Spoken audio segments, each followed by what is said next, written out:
Hi everyone, Jake here from Fulfill. Today I'm excited to be talking all things CRM systems and databases with the Director of FundraisingForce, Stephen Malley. Stephen's career began in the US of A, where he's held various Director of Development roles across multiple non-profit organizations before starting his journey as the Principal Consultant for Blackbaud. During this time of 8 years, he would also found his boutique consultancy firm FundraisingForce, where today he can provide an unbiased perspective on how to best implement a new CRM system. Stephen, welcome. Thank you. Good morning. How are you? Yeah, I'm good, thank you. So Stephen's coming to us from Sydney, so there's only a 2 hour time difference, which is nice. But give us a bit of a background of your fundraising career to begin with. Sure. Well, I've oftentimes said that nobody, at least my age, planned to fall into this as a career. And certainly in the 1980s, when I graduated from university, I hadn't planned to become a fundraiser. I certainly didn't grow up telling my parents that I wanted to be a fundraiser when I grew up. And at that point in time, there weren't university programs, training programs for fundraising, with the exception of the one at Indiana University. So I sort of fell into the profession. It's the job that was available when I graduated in 1986, and it's all I know. It's all I've done since then. So I've been in the field for 30 some years at this point in time. And you know, I've been a full-time fundraiser and also now a consultant for a number of years. So again, I just sort of fell into it, and you know, it's my passion. I covered in the introduction some of your Director of Development roles, but when you look back at your leadership roles working inside a nonprofit organization, what stands out as one of your most successful campaigns or best success stories, and what went into making this a success? Mm. Well, you know, I've taken over positions where I had to grow the programs, but I've also developed programs from their infancy, and you know, I kind of like both. I like both gigs. I like to take over programs where I can make my own mark, and I certainly you know, enjoy starting things from scratch. I find that to be a real challenge because you've got to put the foundation in place and build a house all at the same time. So, you know, I would say some of the real successes are taking over programs that perhaps were floundering and putting my mark on them, you know, growing the number of donors, growing the number of donations, the amount of donations over time. I think are some of the real key successes. I've been part of capital campaigns at hospitals in the US, and those are certainly things that I'm the most proud of. Um, Campaigns that span 3 to 5 years and are focused on raising hundreds of millions of dollars are quite fulfilling.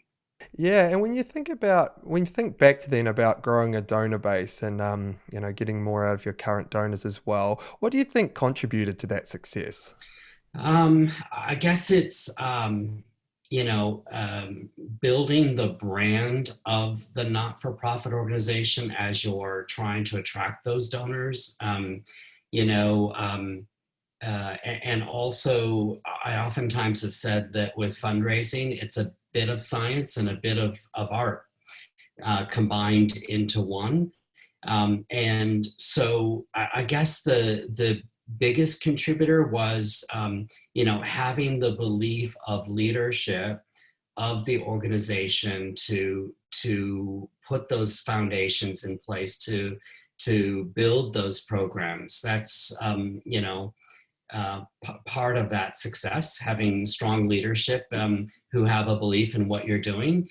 But I think more importantly, it's having the right tools in place. So, you know, certainly a CRM that can help you to track activities, which is one of the things that I think we're talking about today.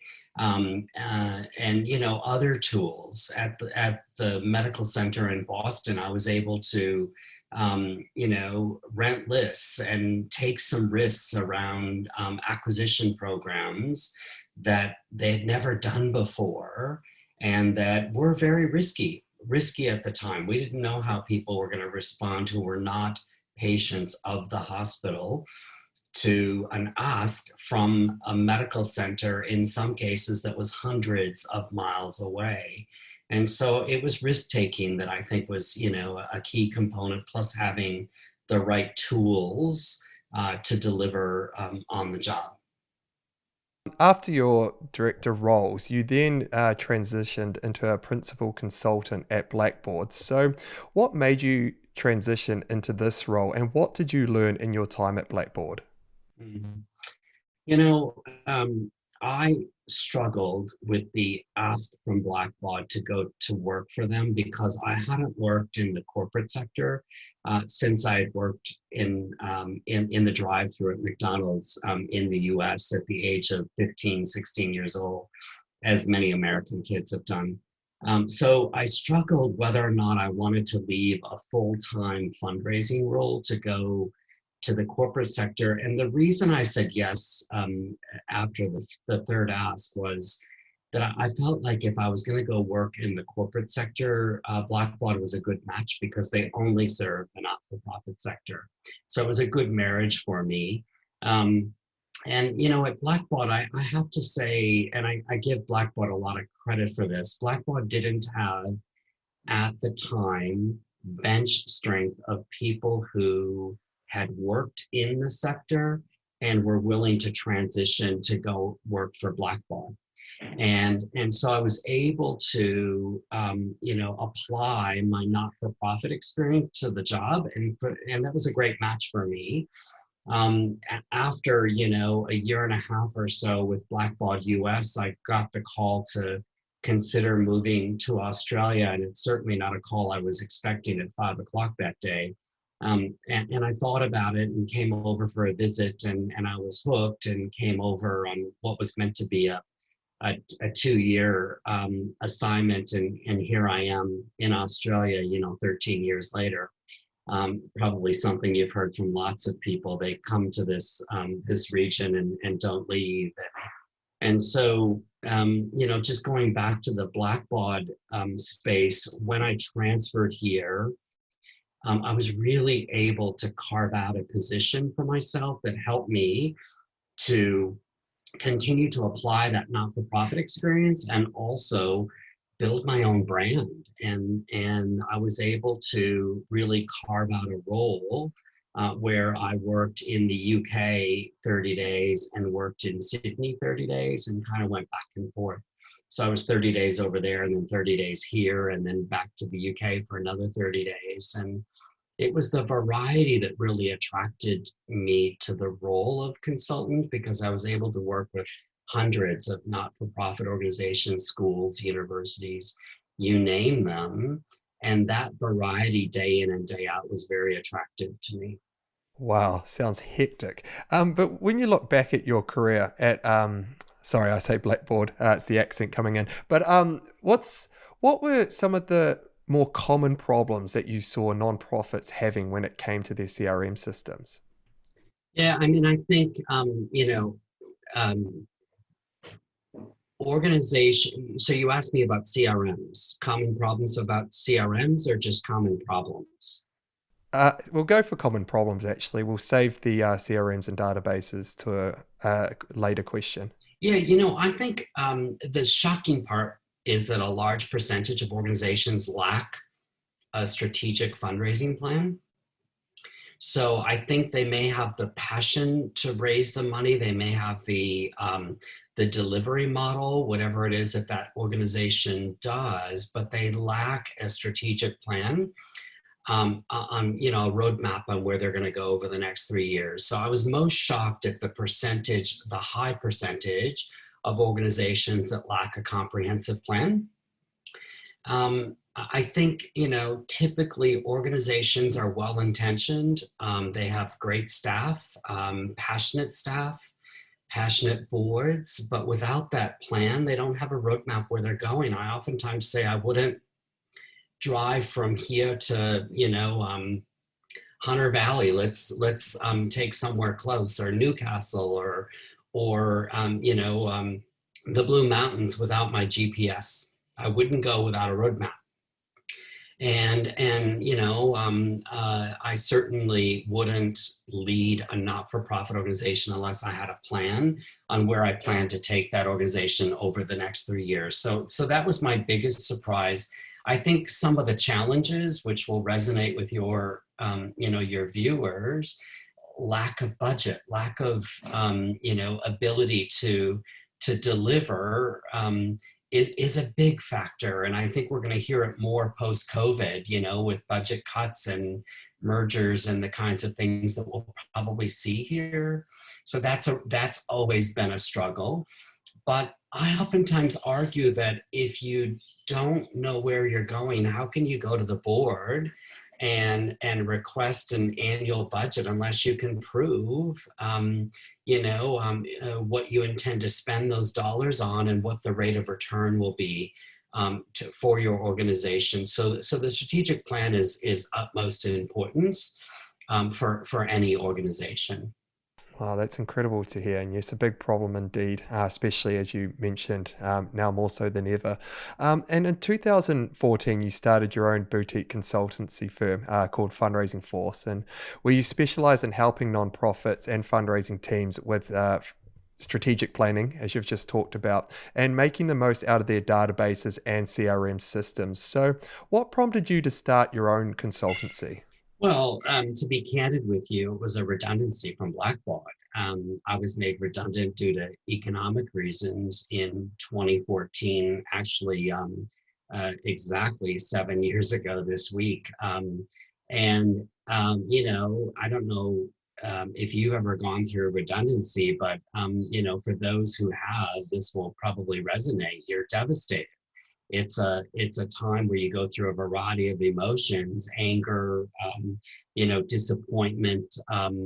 It's a time of reflection, and I thought I could either go back to fundraising full time for a university, hospital, you name it, or I could go work for a competitor of Blackbaud, or I can start my own business. And I was turning 50 at the time, and I thought, if I don't do it now, I never will do it. And I thought about it for a period of time before that. So I decided to create this business. First, I went away to New Zealand for a few weeks of R&R and came back and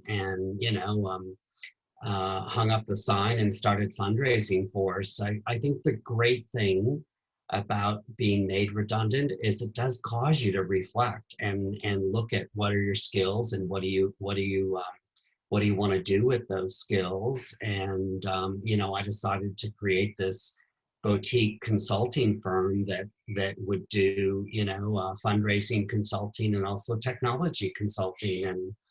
And the fortunate thing about my time at Blackbaud is I was really able to build that brand for myself, and I credit Blackbaud for that as much as I offer myself a bit of credit for that.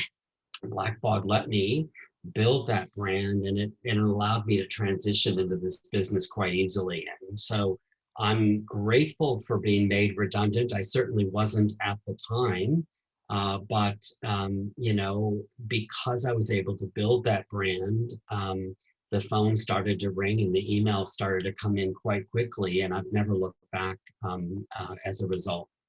Wow, that's incredible, and well done to you as well. And with that, I think many small nonprofit organizations who are either looking to implement or make the most out of their current CRM systems will actually take a lot of value out of this conversation today, because you're able to give an unbiased perspective of systems rather than sitting down and talking to one person like a Blackboard or whoever it may be. So that's going to be really valuable to viewers. And to begin this, why is it important for fundraisers to have a CRM system?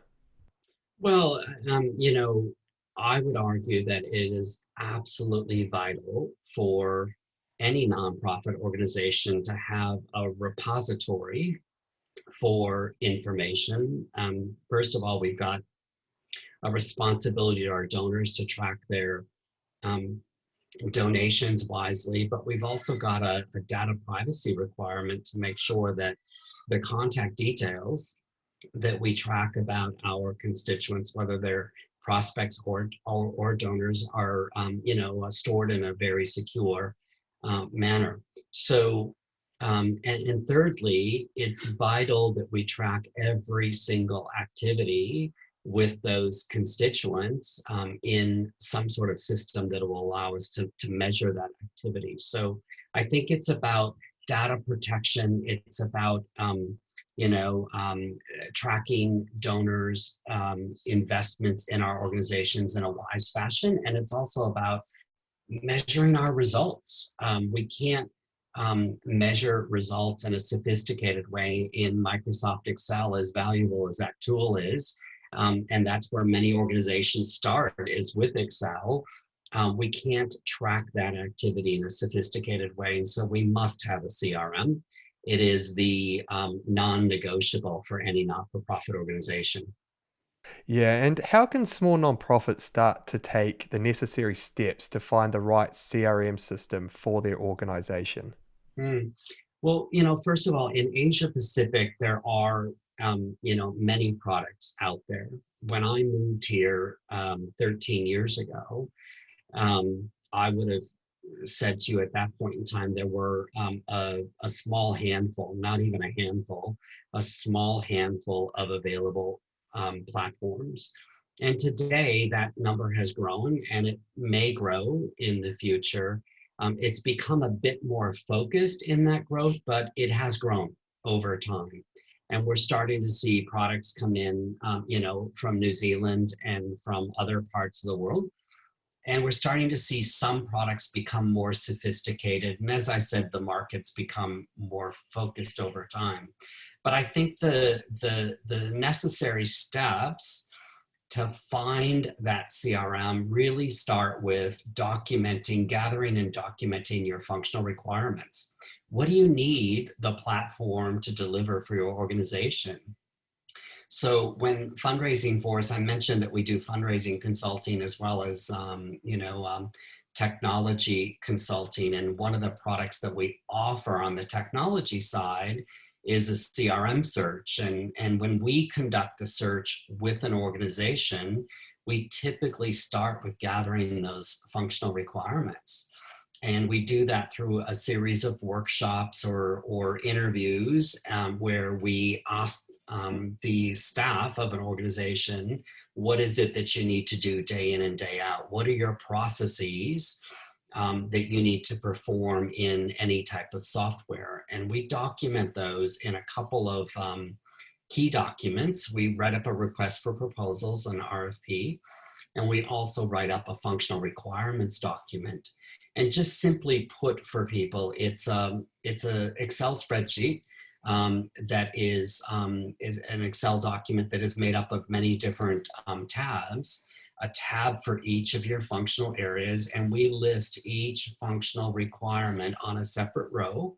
We don't give a ton of detail. You don't want to overwhelm the market with this detail, but it offers you an opportunity to state in a very simplistic way on each and every row what the CRM must do for you. The reason that we do that is it allows us to recommend to charitable organizations what platforms would be most fitting for them.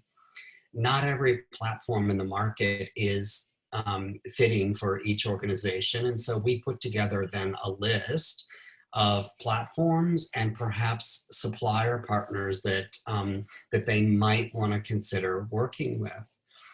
We have the market knowledge of available platforms out there, but we also have the market knowledge of partners who work with the various platforms and who understand our sector. Not every partner out there has expertise in the not-for-profit space. And while we've got similarities to the corporate sector, we also have some vast differences, some unique aspects to the charitable sector that must be understood by any supplier who implements the software. So just in sum, it's really about those functional requirements. You've got to get them documented. Otherwise, you can't go out to suppliers and say, we'd like to look at your software. What will it cost? The answer to that is how long is a piece of string? And is there anything that you see when you work with your nonprofit clients? What are the common things that they document and must-haves, and what are often the things that they think they need but they don't actually? Well, I think, as we're documenting them, it's important to not overstate the requirements to make it look like it's a, $100,000 or $1 million project, because striking that right balance is critical. We caution organizations to not have champagne taste, but a beer budget. And so we do ask early on, what are you thinking that you'll need to spend on a CRM? And that's very telling to us. Some organizations will say, oh, I think it'll cost us $15,000, $20,000 to implement a CRM. And quite frankly, there's not a platform out there or supplier in this market who can do it for that price point. So we sometimes have to reset expectations at a very early stage with the charitable organization. Most organizations have typical requirements around tracking constituents, around revenue management, those sort of things. Where organizations start to differ is based on their maturity. So how long have they been around, and how sophisticated is their fundraising program? Some organizations want to track programmatic activity in the CRM alongside of their fundraising activity. And so that's where they tend to differ, but most organizations are quite common in their constituent, tracking, in their revenue tracking, and those sort of management activities. Some organizations want a lot of automation. And so they're staff poor, time poor, and they'd like the CRM to do certain activities in a more automated fashion. An example is recurring giving. So, gone are the days that you or I would have to make sure that we are available on the 1st and the 15th of every month to upload a file so that those recurring donors transact on that day and deal with the card failures. Gone are those days. So now we can offer donor choice, where the credit card transactions are transacted every morning at, let's say, 1 a.m. And we can offer donors the choice of what day they're transacted. So if I sign up today for a recurring gift for any organization out there, I can say that I want my, my credit card to be transacted on the 26th of every month. I think that's today's date. And the staff do not have to be present on the 26th of December, when most charitable organizations are perhaps shut for the Christmas break. And so that automation is really important to organizations, and it's also expected by the donors. I expect to be able to choose the day of the month that I want my credit card transacted, not be required by the charity to have it on the 1st and the 15th because that's when they can staff it. Are you able to give an overview of a set list of CRMs and the benefits and the pros and cons of those CRM systems available to nonprofits? Yeah, this is where you're going to get me into trouble. So I should say at the outset of this that FundraisingForce are product agnostic. So we do not recommend any CRM. Instead, we believe that every CRM platform in this market has its real advantages. And we're lucky in this market to have a variety, a choice. And so I want to just say that at the outset, but let me just mention what the platform availability is in this market. And I'll start with fundraising platforms. So there are two distinct choices in this market, and that is a fundraising platform or a true CRM platform. On the fundraising platform side, you have, the Razor's Edge eTapestry, and Blackbaud CRM, all put out by Blackbaud. You also have IMIS put out by ASI. You have Thank You put out by Thank You. And you also have a product out of New Zealand called Vega.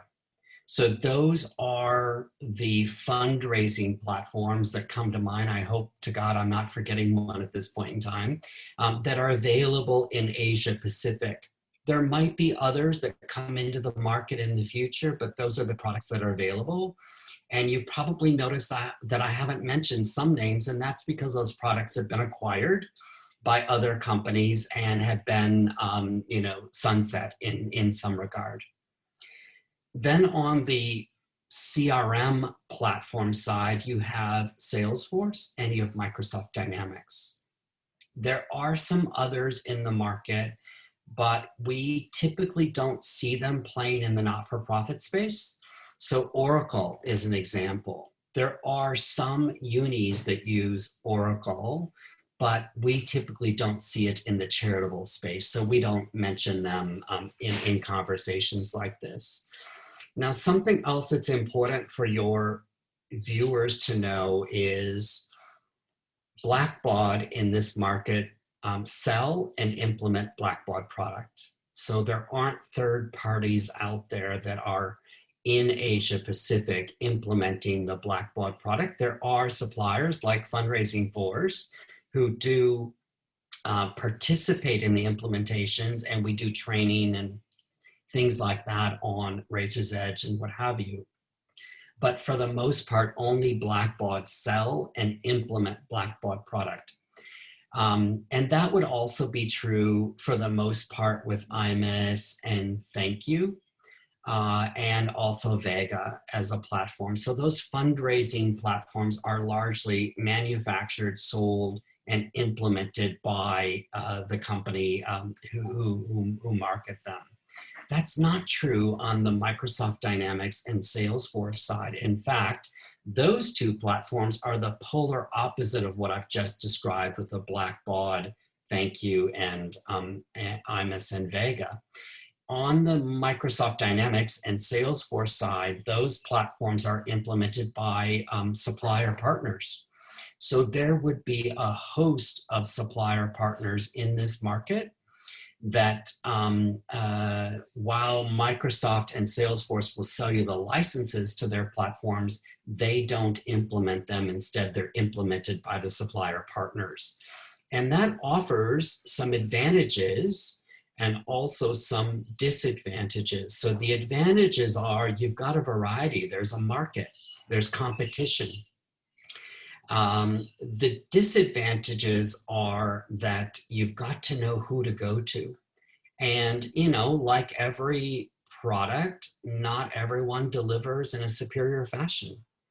And so you're dependent on selecting the right supplier partner who you can resonate with, who you can work well with, and who will understand our sector and deliver well for your organization. So that requires a vetting process, but I would argue that the same could be true on the fundraising platform side, because you're dependent on the consultants who get assigned to your project. And so, each platform has its positives and its negatives. And also on that staffing side, that selection side on the fundraising platform, because they are implemented by the manufacturer, if you will, and only by them, you could be, I don't want to say stuck, but you could be assigned a consultant who you may not resonate with, but that's your only choice because they've got a limited bench strength. Whereas on the CRM side, the platform side, you've got to select the best consultants for your gig. In terms of functionality, quite frankly, each of these platforms compare well with one another in terms of the basic fundraising functionality. So those fundraising platforms, I think, have got it down, and Microsoft and Salesforce have now become more even with them in terms of their nonprofit specific functionality. So we're lucky in this market to have a variety of products. And I would say to your viewers, look at all of these options.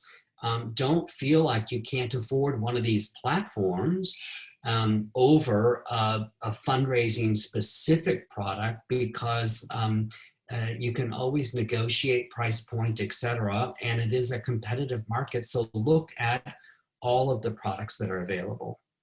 Yeah, well, thank you for that answer. It was incredible insight right there.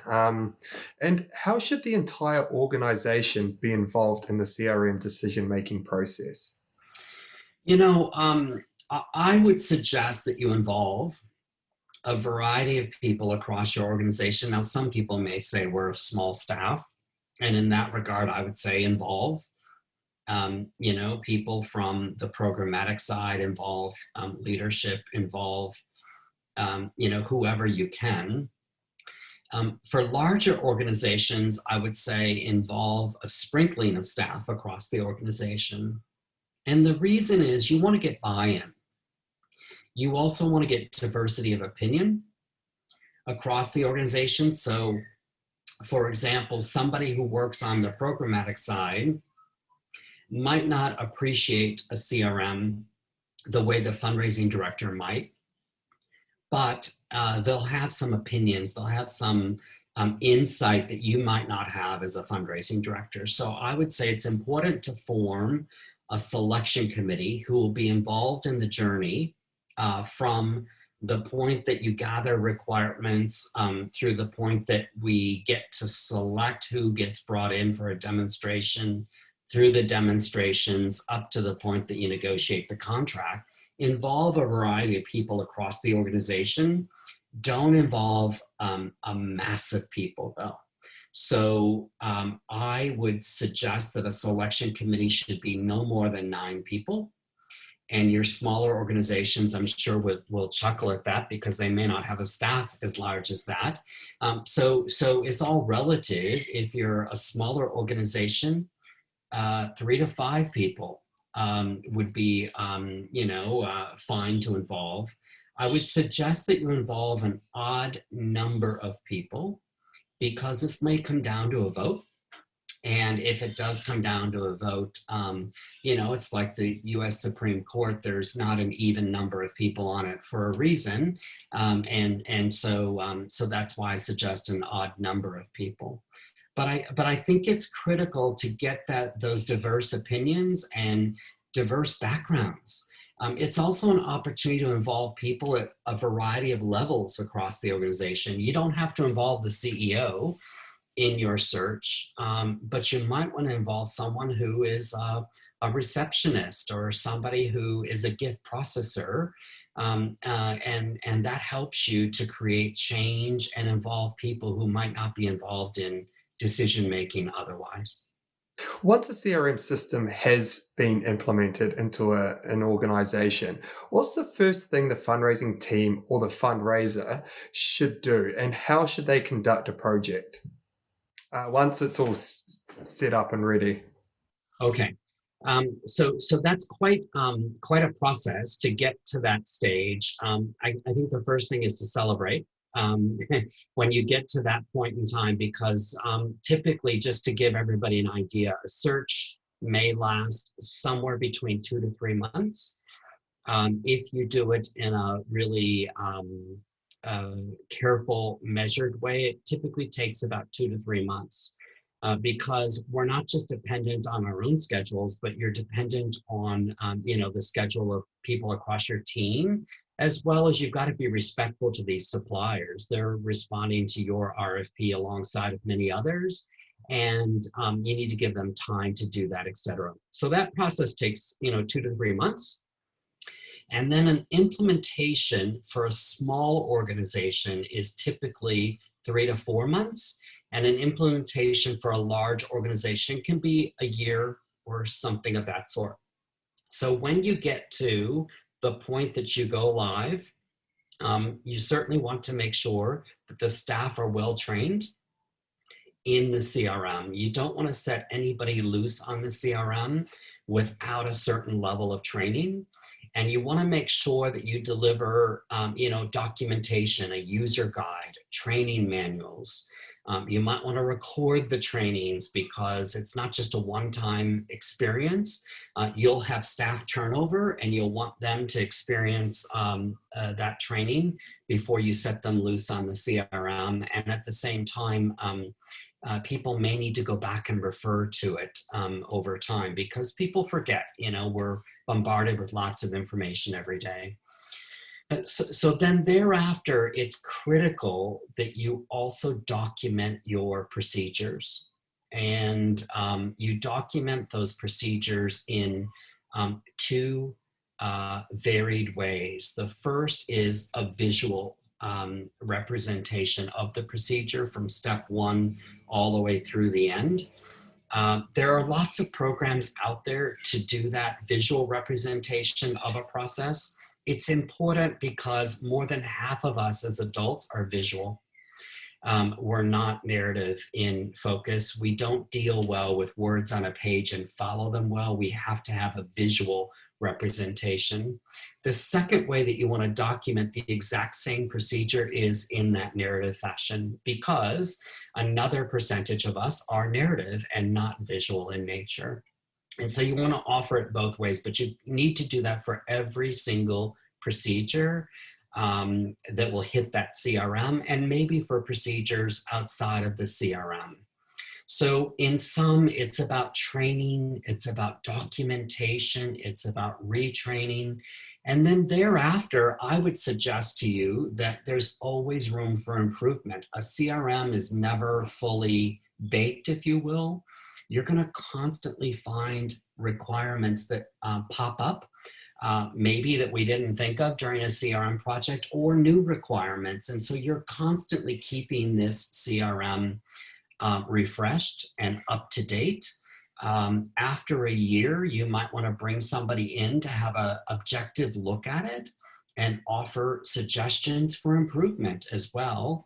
And then another key thing that I think is really important is to offer sort of brown bag lunch opportunities for people to come in and say, I'm really having a hard time doing X, Y, or Z, and having an expert on your team who can help those individuals overcome those challenges, because you want people to be the most self-sufficient as possible. Where have you seen fundraisers? It might be linked back to what you've just said as well, but where have you seen fundraisers missing opportunities to capitalize on the power of having a CRM system within their organization? Well, I think, one thing that I spoke about earlier was automation. And so I think many organizations don't realize the full capacity of the tools that they've got. And, as a result, they complain. People love to whinge about their CRM. And when in fact, they're not using the CRM to its full potential. So I oftentimes use this example. I have an Apple, I've got an iMac, I've got a MacBook Air, I've got an iPad, I've got an iPhone. I probably use 60% at best of the functionality on these tools. Why? Because I don't fully know what I've got here.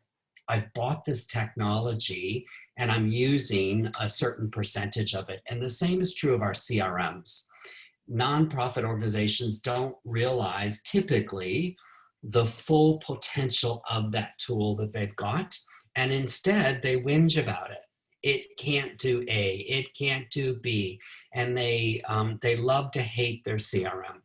So that's the first thing. The second thing is, unless you put information in the CRM, you're not going to get information out. So I don't mean the whole garbage in, garbage out. That's certainly a challenge. But unless I put every single interaction that I have with a constituent, I can't measure it. I can't do anything about it. And I'm not leaving a legacy. Because we've got such high turnover in not-for-profit organizations, leadership ought to require anything that happens has to be reflected in the CRM. How do you enforce that? Performance reviews. So people have an annual performance review. That performance is measured by the activity that we put in the CRM. So if you don't put the activity in the CRM, your performance is going to be poorly measured on an annual basis because we can't measure it. It's not in there. So I think it's those things. I think it's having an appreciation for the tools that you have, maximizing those tools, so pushing the automation as far as possible without losing personalization. I think it's measuring performance and telling your team if it's not reflected in the CRM, it's not going to be counted towards your performance. Those are the things that I think organizations must do. Great answer. And can you share a couple of success stories that have come from the work that you do in helping fundraisers better utilize their CRM systems? Yeah, one that comes to mind is whenever I do a project, so I mentioned the CRM searches that we do, we also project manage CRM implementations for organizations. It's not required when somebody does a CRM search with us, but lots of times they see expertise, or they realize that they don't have the resource on their staff to fully project manage an implementation. So they'll ask us to stay on. Typically, there is always at least one person on the team who is technology phobic. And that person is scared to death that they're going to erase the CRM if they do one thing wrong. And I think it's, a success is being able to bring that person along the journey and making them feel very comfortable. I oftentimes think of my mother in her latter years working for a hospital in New Mexico over in the US, being scared to death of technology. She was always afraid that she was going to, goof up and cause downstream issues. And it's making that type of person comfortable with technology and leaving an organization with that person being one of the biggest champions on the team. The other thing that I would say is it's, a success for me is watching an organization a year or two after go live, see their revenue increase, see the number of transactions that they are able to, track in their CRM double or triple from what it was before. Believe it or not, investing in technology will pay off in terms of revenue increases and the other results that follow. But it takes hard work. It takes an investment, not just of budget dollars, but it takes an investment of your team to get the job done and get it done right.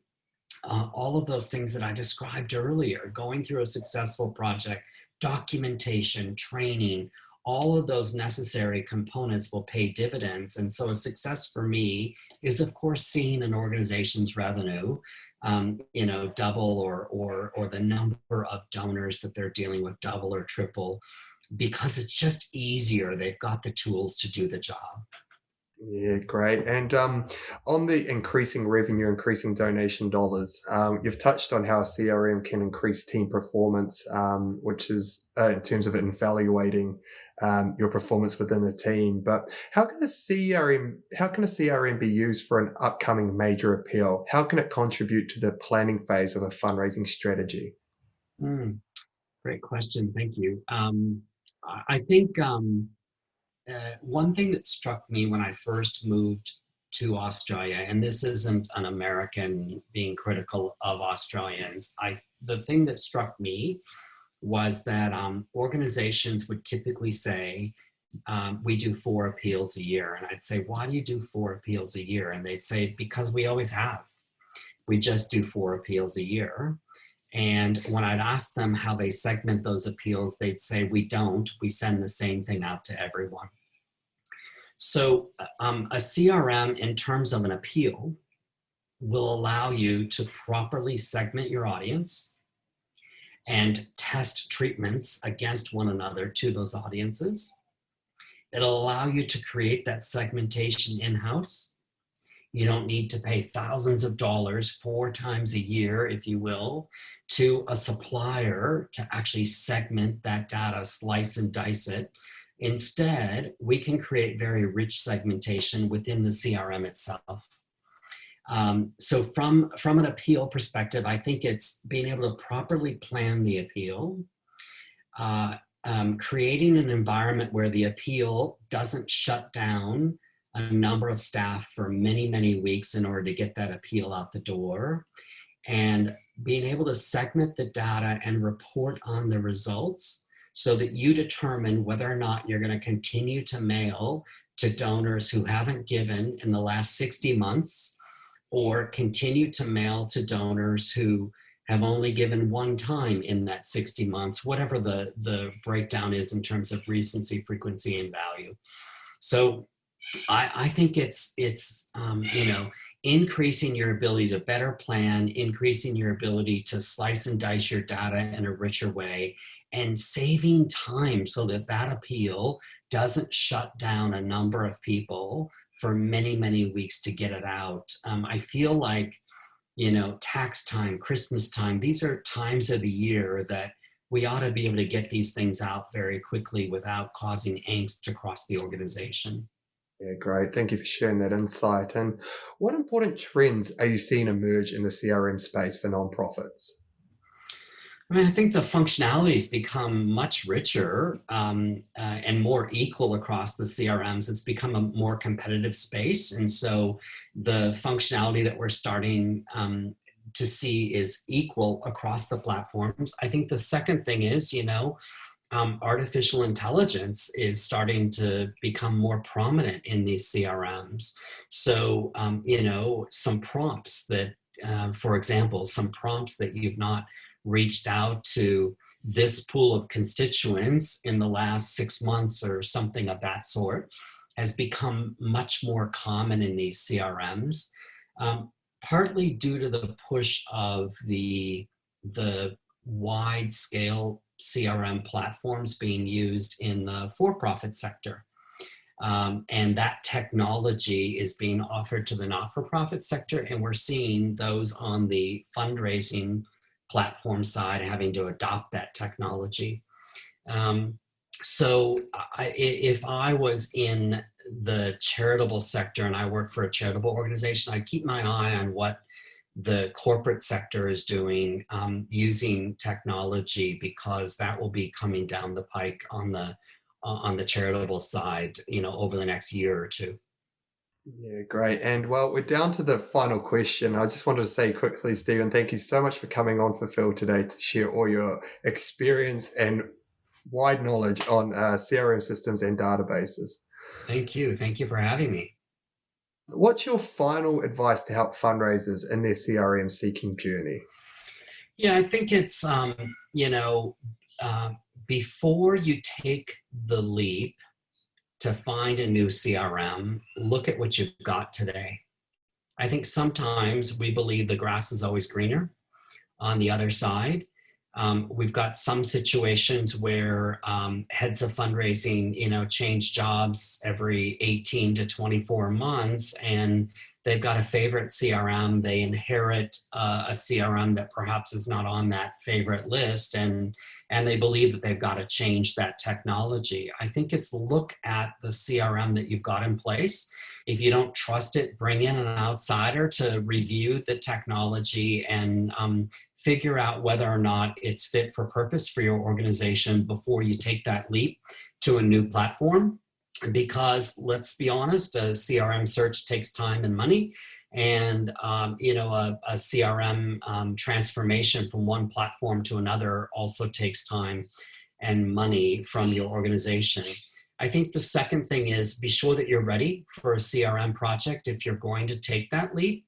Not every organization is ready, and they flounder, make mistakes as a result of that. And then the last thing is make sure you do it right. Make sure that your organization has the vision and the discipline in place to do a project in the right way.